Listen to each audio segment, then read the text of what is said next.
souveraineté de défense ce matin, d'industrie, de technologie, d'énergie. Mais en fait, derrière tous ces sujets, il y a une question très concrète, qui finance? Et on est en Europe, dans un continent qui ne manque pas d'épargne. Il y a 39 600 milliards d'euros d'épargne. En France, à peu près 7 milliards, donc 18%. Pardon, 7 000 milliards, excusez-moi. 7 000 milliards, 18%. J'étais bon sur le pourcentage, pas sur le reste. Et pourtant, on peine à transformer cette épargne en capital de long terme pour ces entreprises. Et c'est tout l'enjeu de l'Union de l'épargne et de l'investissement, faire en sorte que l'épargne européenne finance davantage, justement, l'économie européenne. Alors, on a du mal, et le sujet pose plusieurs questions. D'abord, comment rendre l'épargne longue plus attractive pour les particuliers? Comment on peut accepter la prise de risque sans fragiliser la protection de l'épargnant? Comment faire grandir une gestion d'actifs européenne puissante? Et pour parler, comment concilier aussi souveraineté, performance et compétitivité? Et pour en parler, on a deux regards complémentaires. Sandrine Ménard, la direction générale du Trésor, qui travaille notamment sur le financement des entreprises et des marchés financiers. Et puis Philippe Sedbon, président de l'AFG, qui porte la voix des sociétés de gestion. Et on va démarrer avec vous, Philippe. On dit souvent que l'Europe a beaucoup d'épargne, mais qu'elle l'oriente mal. Du point de vue de l'AFG, qu'est-ce qui bloque? C'est l'offre, c'est la fiscalité, c'est la réglementation, c'est la culture financière, c'est un peu tout ça en même temps. Qu'est-ce qui bloque? Bonjour à toutes et tous. Alors, si c'était juste un de ces éléments-là, ça fait longtemps qu'on l'aurait identifié et traité finalement, hein, que ce soit l'enjeu fiscal,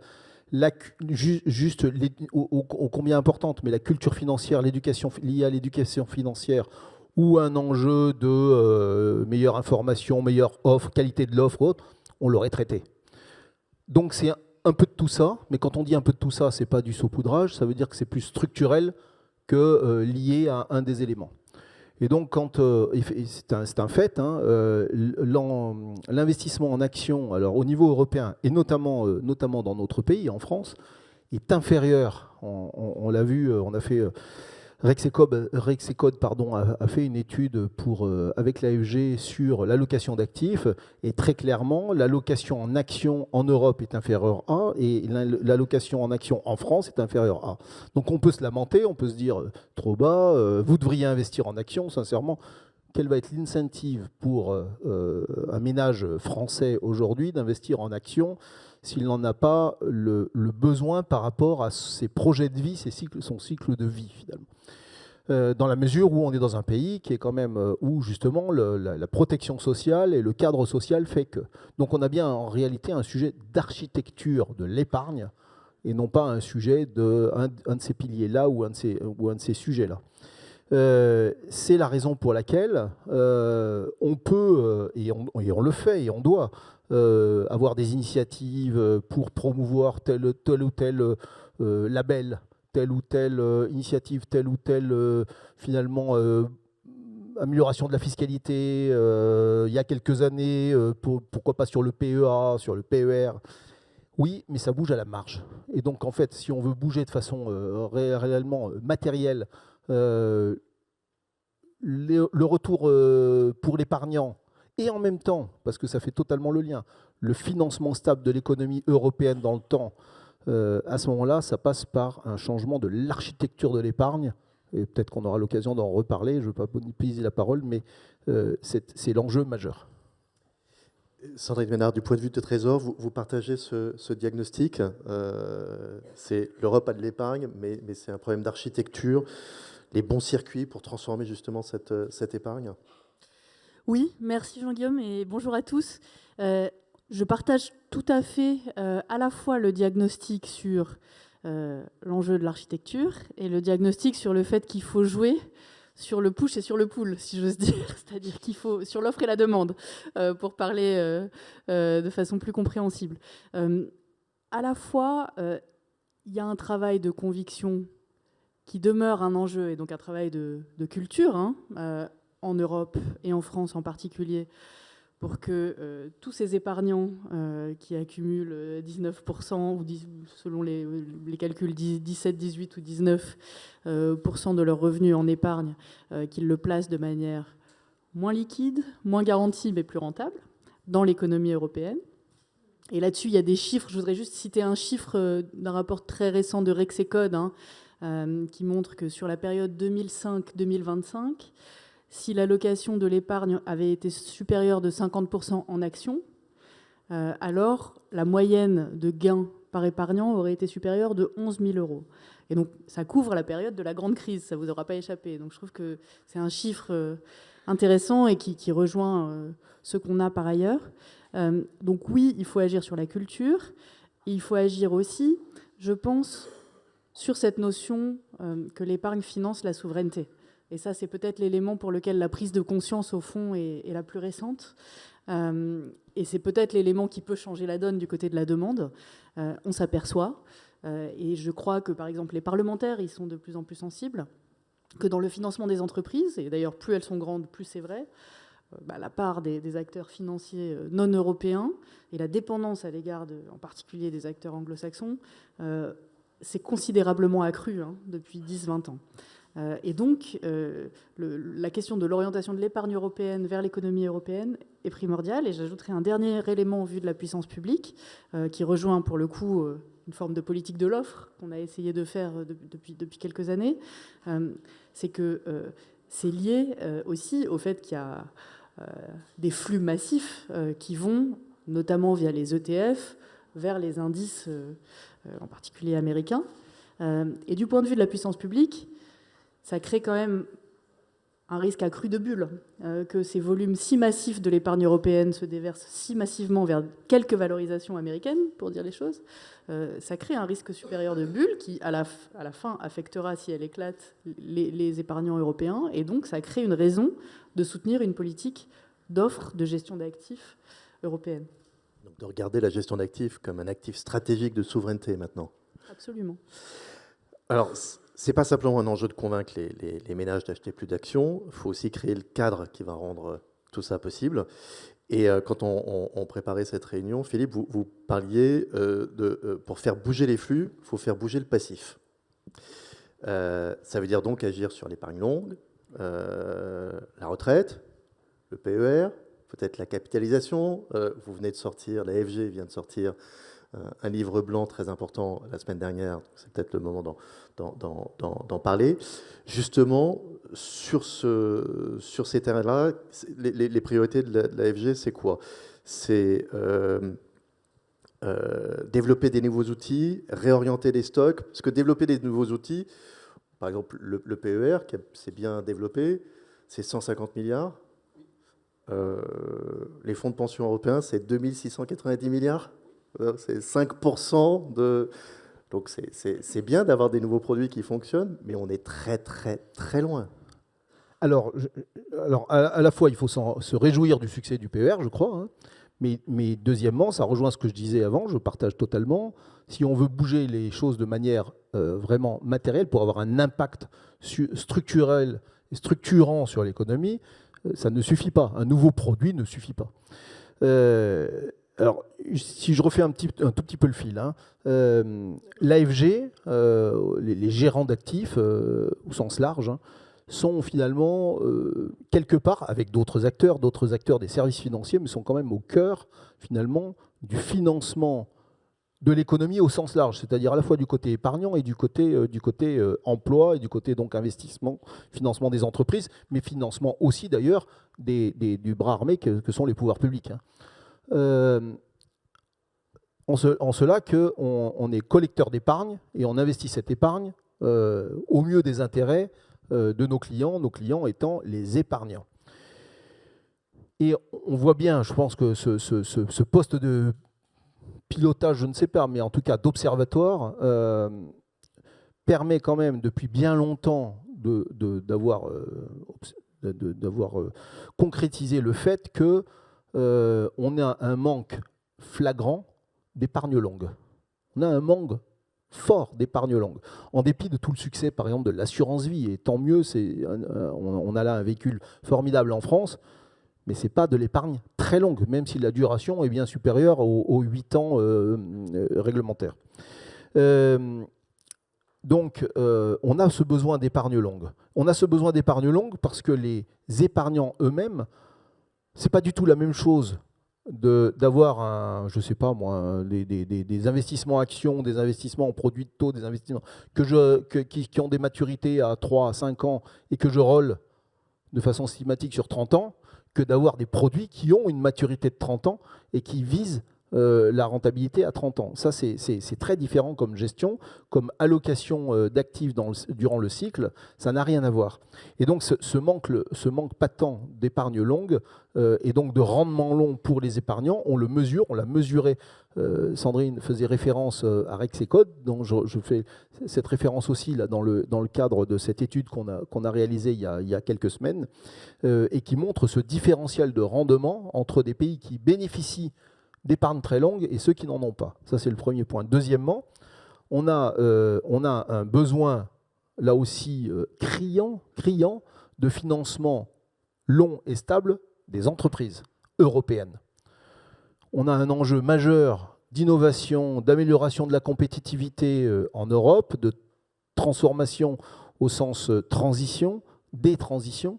Et donc, si on ne finance pas et de façon stable dans le temps tous ces investissements nécessaires en Europe, et qu'on va le faire ailleurs, en plus en le concentrant sur quelques titres, on a un vrai sujet devant nous dans cette transformation et la réussite de cette transformation de l'économie européenne. Mais c'est essentiel, hein, ce sont les emplois de demain et d'après-demain. Donc, c'est la raison pour laquelle on travaille sur finalement deux axes. Il y a l'axe je cherche la traduction, pardon, standalone, où finalement dans le cadre existant, où effectivement comment on peut renforcer et finalement démultiplier, je ne sais pas, mais en tout cas élargir le champ du PER avec, en faisant qu'il puisse bénéficier à un plus grand nombre de salariés en allant toucher des entreprises de taille plus petite. On peut évidemment, via le biais de l'éducation financière, élargir aussi les capacités. Éric Pinon est là, juste là, au deuxième rang en face de moi, et il est en charge notamment au niveau de l'AFG, notamment de ce point-là majeur qui est la promotion de l'éducation financière en France. Et puis, on peut avoir d'autres initiatives sur finalement des incentives fiscaux et autres. Bon, mais ça permet finalement d'améliorer le dispositif existant. Mais si on veut, je reviens sur le point, et pardon pour la longueur de mon propos, mais si on veut vraiment changer les choses, il faut s'attaquer à ce que je disais, l'architecture, donc le passif. Et là, force est de constater qu'on a ce déficit d'épargne longue, il vient notamment du fait qu'on n'a pas de retraite par capitalisation dans un pays comme le nôtre. Alors, le livre blanc, en 2 mots, qu'on a publié la semaine dernière, s'est fait après une consultation extrêmement large, hein, à la fois des pouvoirs publics, des élus, des syndicats, et puis des différents professionnels concernés, pour non pas proposer une alternative à la retraite par répartition, qui est notre socle, je pense, une partie du contrat social français et qui est si importante, notamment pour garantir cette solidarité intergénérationnelle.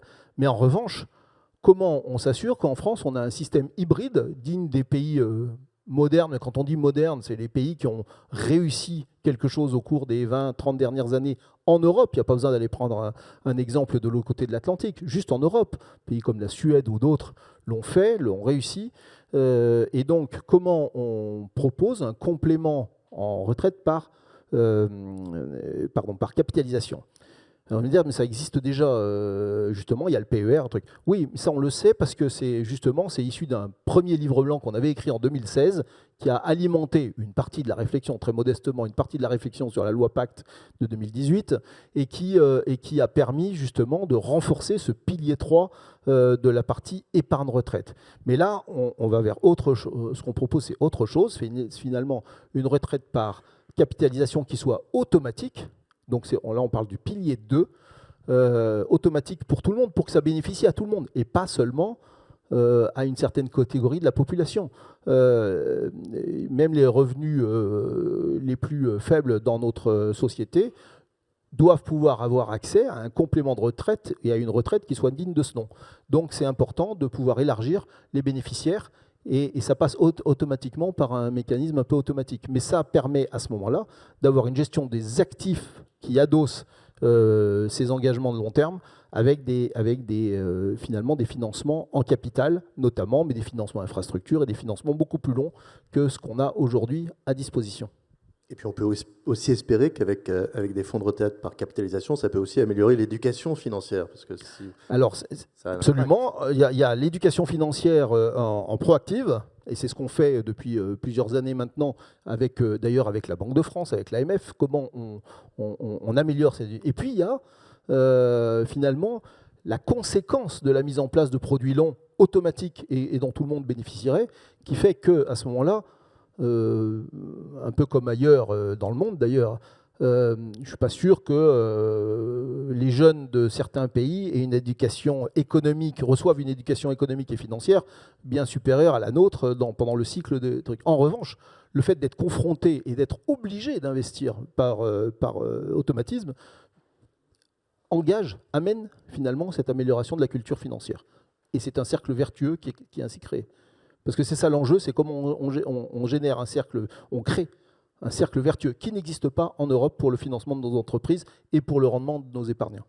Alors, il y a un autre enjeu pour le Trésor, je ne vais pas vous demander votre avis sur les retraites, mais dans un pays, Sandrine, dans un pays dans lequel la retraite est d'abord pensée par répartition, comment est-ce que le Trésor peut trouver l'équilibre entre l'épargne longue et le risque lié à cette épargne longue, et rester dans un cadre qui est politiquement, socialement acceptable? Comment le Trésor réussit cet équilibre-là?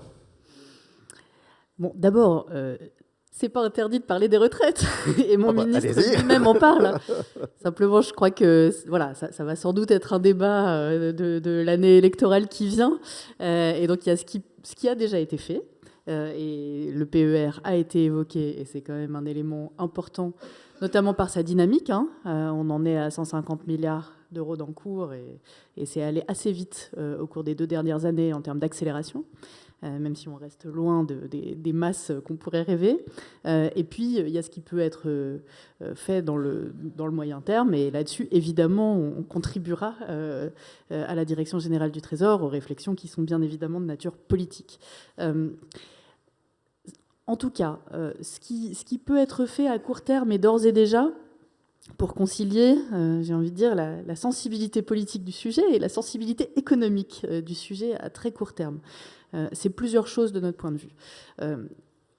D'abord, il y a le fait d'agir sur les flux, et puis il y a le fait d'agir sur leur allocation.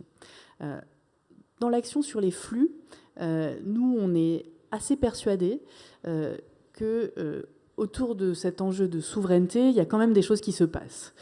On le voit sur le financement de la défense. On a lancé à Bercy une initiative sur le financement de la base industrielle et technologique de défense l'an dernier pour favoriser l'allocation d'épargne et la levée d'épargne au bénéfice de cette industrie absolument clé en ce moment. Et les choses se sont accélérées. Il y a des produits d'épargne qui sont créés, pas seulement par BPI France, mais aussi par BPCE, par exemple, qui marchent quand même très bien et qui collectent. Donc, il y a des objets mobilisateurs et plus largement, les transitions le sont en partie. Alors, on a aussi créé un produit dont je fais quand même la publicité, même s'il a moins marché, qui est le PEAC, le plan d'épargne action climat, qui vise aussi à accélérer le financement par les particuliers de la transition environnementale. Et puis le label sur l'investissement socialement responsable, c'est aussi quelque chose qui fonctionne et qui continue à collecter, même si on est dans une période où les sujets climatiques sont peu consensuels, dans le monde en tout cas. Mais en Europe, ça continue à marcher.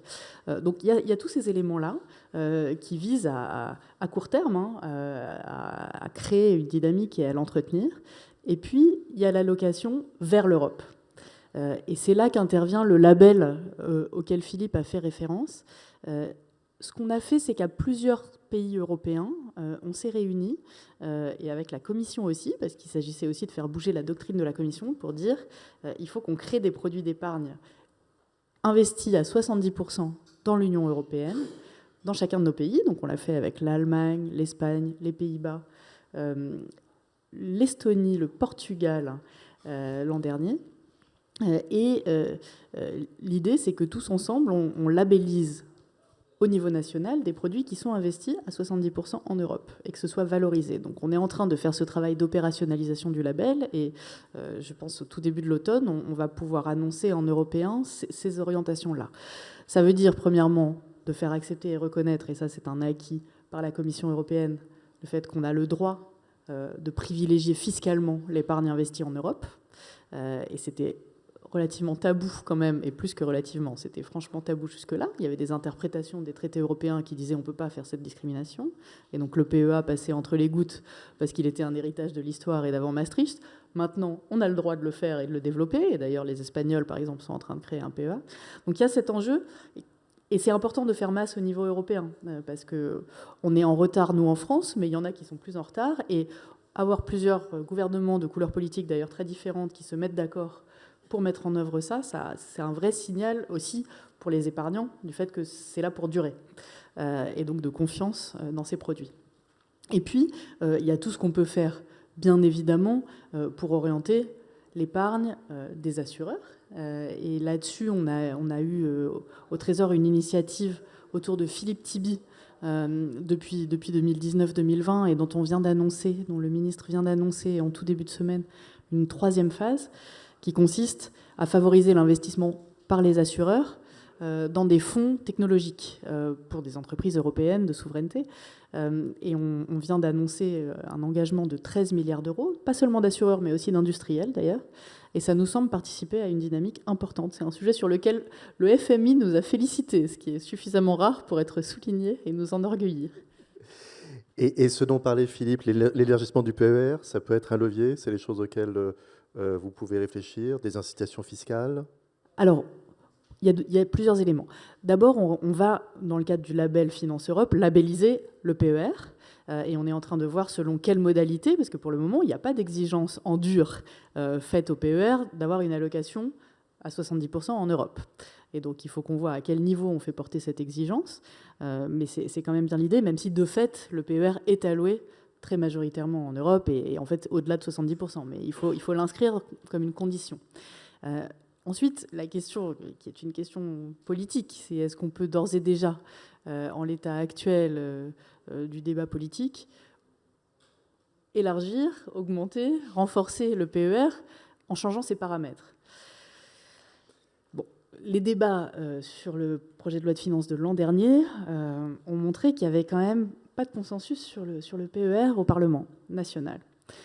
Et donc, voilà, il y a compliqué pour cette année. Un jugement politique qui ne m'appartient pas, qui doit être fait pour cette année.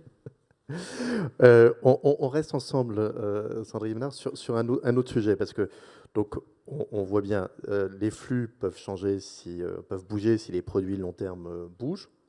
Mais il y a un deuxième sujet, c'est que pour que, même lorsqu'il y a de l'épargne, il faut que la réglementation lui permette d'exister et qu'elle ne décourage pas son orientation vers les entreprises européennes. C'est là où on va parler un peu de l'ARIS. Je commence avec vous, parce que je demanderai à Philippe Seldon ce qu'il en pense. Mais comment on place ce curseur entre deux objectifs qui sont parfois en tension? Le premier, c'est on protège l'épargnant. Et le deuxième, c'est on lui permet d'accéder à des placements plus risqués à plus long terme.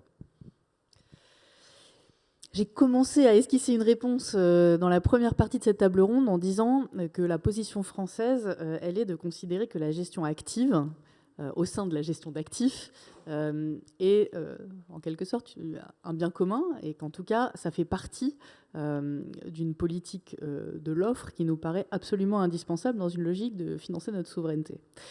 Et ça veut dire assumer qu'il y ait une offre d'allocation de l'épargne rémunérée mais orienté vers les entreprises. Et ça suppose de financer les coûts de la recherche, les coûts des due diligence.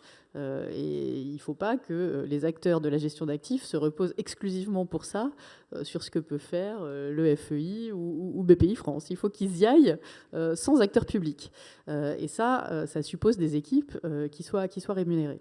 La logique de la RIS, de ce point de vue, elle était initialement problématique, on l'a dit. L'idée qu'on puisse encadrer, alors qu'on puisse interdire les frais qui rémunèrent précisément cette gestion active, ça nous a paru problématique et ça, on a fait supprimer l'interdiction des commissions, qui posait aussi des problèmes d'ailleurs pour les réseaux de distribution. Alors ensuite, on est resté avec l'idée qu'il fallait encadrer finalement ces prix de la gestion active. On a mis en garde la Commission européenne contre tout ce qui pourrait biaiser les allocations en faveur des ETF investis aux États-Unis, pour dire les choses très directement. On a été en partie entendu, mais il reste quand même dans ce texte qui vient d'être agréé et sur lequel on s'est abstenu, ce qui est quand même suffisamment rare pour être souligné. Ça veut dire qu'on n'a pas participé à un vote favorable à la RIS. Il reste pour nous des vraies difficultés de mise en œuvre et un risque de complexification du parcours client. Et donc on l'a dit très clairement, on n'a pas été seul à le dire. Ce qu'on a obtenu quand même de la Commission, c'est une assurance que dans la mise en œuvre de ce texte, elle allait veiller d'abord à ne pas réintroduire une interdiction de fait ou une impossibilité de fait de rémunérer la gestion active. Ça, elle nous l'a écrit formellement au stade de l'adoption du texte. Et puis, on va être extrêmement vigilant à ce que dans la mise en œuvre, à travers des benchmarks pour les assureurs et du peer grouping pour les gestionnaires d'actifs, on n'ait pas une usine à gaz qui dissuade l'offre. Et je pense qu'on ne sera pas les seuls à être très, très attentifs à ça. Les Allemands, qui n'ont pas fait le même choix que nous, qui ont finalement voté pour le texte, ont quand même exprimé cette préoccupation aussi. Les Polonais, les Tchèques, les Luxembourgeois et d'autres. Donc voilà, on n'est pas complètement isolés et on va suivre la mise en œuvre de très près. Alors, on vient de me faire signe qu'on n'avait plus beaucoup de temps, mais Philippe, je vais quand même vous laisser répondre, parce que j'ai souvent entendu l'AFG dire qu'il ne faut pas que la protection de l'épargnant aboutisse à affaiblir les acteurs européens. Donc peut-être rapidement sur ce point-là, et puis on essaiera de conclure, parce que sinon on va dépasser les temps. On va essayer d'être rapide, mais là c'est un sujet vaste. Mais juste deux, trois mots quand même. Je crois qu'il ne faut pas opposer protection de l'épargnant et allocation, comme je l'ai dit tout à l'heure, allocation qui fasse du sens pour ce même épargnant et pour le financement de l'économie. En réalité, l'allocation en action n'est pas plus risquée si l'horizon de temps est un horizon qui correspond à un placement action, c'est-à-dire un placement action qui se valorise avec la croissance économique. Évidemment, si c'est le placement action, il est risqué parce que à cause de la volatilité attendue d'un placement action sur le court terme, mais sur le long terme, vous lissez les cycles. Et Sandrine l'a souligné, y compris quand on prend des grands cycles financiers tels que 2008-2009. Donc il n'y a pas d'opposition entre les deux du tout. Dans ce cadre à la fois européen et français. Alors, je rebondis sur la RIS finalement comme exemple d'eux. Et je tiens d'ailleurs aussi à dire qu'au début, la RIS, comme tu l'as dit, était vraiment à l'encontre des intérêts, non pas de la gestion d'actifs, mais de l'intérêt des intérêts européens et de financement des entreprises européennes in fine, et à l'encontre des épargnants européens. Et je salue l'engagement du Trésor français, vraiment, en la matière. On a beaucoup discuté. Et vous êtes intervenu, et merci pour ça. On n'est pas satisfait du résultat final, mais au moins, il est quand même amoindri par rapport à la catastrophe que ça aurait pu être. Troisièmement, ça fait 2 ans maintenant, au moins 2 ans, mais en tout cas 2 ans, assurément, qu'on nous parle de compétitivité et simplification. Simplification pouvant venir nourrir la compétitivité de l'économie européenne.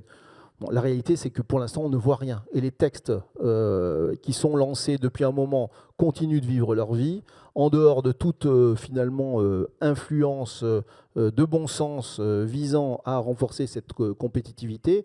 Et on ne peut pas continuer ainsi. La RIS, je le redis, est venue finalement rajouter une couche de complexité et de risque pour les services financiers européens face à finalement des enjeux de financement que j'évoquais tout à l'heure, et de servir les épargnants sur le long terme. Donc il est important d'orienter quand même différemment, de prendre tout cela en compte, et c'est la raison pour laquelle on fait quand même des propositions d'amélioration de l'écosystème, et pas juste un silo ou après un silo, mais finalement de l'écosystème dans son entièreté, et de prendre en compte de façon un peu systématique les enjeux de compétitivité, y compris des services financiers, donc de l'industrie de la gestion d'actifs. Je ne vais pas m'exprimer pour les banques, les assureurs ou autres, mais de la gestion d'actifs. On a dit tout à l'heure, et c'est le thème de la journée, la souveraineté. La souveraineté passe par la maîtrise de certains secteurs industriels notamment, et de plus en plus élargie en nombre sans doute, y compris l'agroalimentaire, la pharmacie, les choses comme ça, et pas que la défense, qui est ô combien importante. Mais si on ne décrète pas finalement des enjeux de souveraineté autour des services financiers qui viennent financer sur le long terme ces enjeux industriels et sectoriels, je pense qu'on rate. On aura, comme d'habitude en Europe, on s'intéresse à une jambe et on ne s'intéresse pas à la seconde. Et on boitera et on ne courra pas vite par rapport à la concurrence. Donc il faut absolument tenir compte des enjeux essentiels stratégiques des services financiers. Pourquoi ? Parce que quand je pense qu'on peut se réjouir tous de l'attractivité, par exemple, des entreprises françaises, de l'économie française en termes de fonds internationaux, et il faut poursuivre évidemment dans cette direction-là, mais n'oublions jamais que la seule façon d'assurer un financement stable dans le temps, quelles que soient les crises économiques, quels que soient les accords commerciaux divers et variés, et quels que soient les revirements d'alliances qu'il peut y avoir dans le monde, et qui arriveront de toute façon encore et toujours, la seule façon, c'est de bâtir quand même et d'asseoir ce financement sur l'épargne locale. Les flux internationaux sont très importants, mais ils peuvent se tarir du jour au lendemain pour X raisons que ce soit. Sandrine, vous vouliez réagir, et ce sera à la fois votre réaction et le mot de la fin. Non, simplement un dernier mot sur ce qui se passe au niveau européen. On a été très critique et ouvertement critique sur l'ARIS, mais simplement pour dire qu'il y a quand même aussi une proposition de la Commission européenne qui est sur la table là, qui vise à renforcer la compétitivité des marchés financiers européens, qui est le paquet sur la supervision et l'intégration des marchés, et qui peut avoir un effet très très concret sur l'attractivité des produits pour les consommateurs. Si on réussit, comme c'est l'objectif notamment de ce paquet, à favoriser les consolidations, à favoriser la baisse des coûts du post-marché, ça aura un impact très direct sur l'attractivité des produits financiers investis en Europe. Et puis je crois que c'était, juste pour revenir à ce que disait Philippe, je crois que c'est très important pour la gestion d'actifs. Et pourquoi c'est un sujet de souveraineté, pas simplement un sujet d'industrie ou de place financière, c'est ce sujet que vous avez évoqué, Philippe, qui est que l'épargne locale, elle reste, on peut l'investir sur le long terme. Les flux internationaux, eux, ils sont beaucoup moins certains. En une phrase, parce qu'on l'a à peu près tous vécu, sauf ceux qui sont très jeunes parmi nous, mais il n'y a pas si longtemps que ça, 2011, crise des emprunts souverains de la zone euro. Alors on souhaite que ça ne revienne jamais, mais ce type de crise, d'événement en tout cas, peut revenir à un moment donné. Moi j'étais aux commandes d'un groupe italien à l'époque, je peux vous assurer que le financement international, donc le financement dollar, s'est arrêté du jour au lendemain, et pendant des mois. On peut pas être suspendu ou avoir notre développement économique et donc social, qui reposant seulement sur des flux externes. Ce n'est pas possible. C'est un enjeu de souveraineté majeur. Merci beaucoup, merci à tous les deux.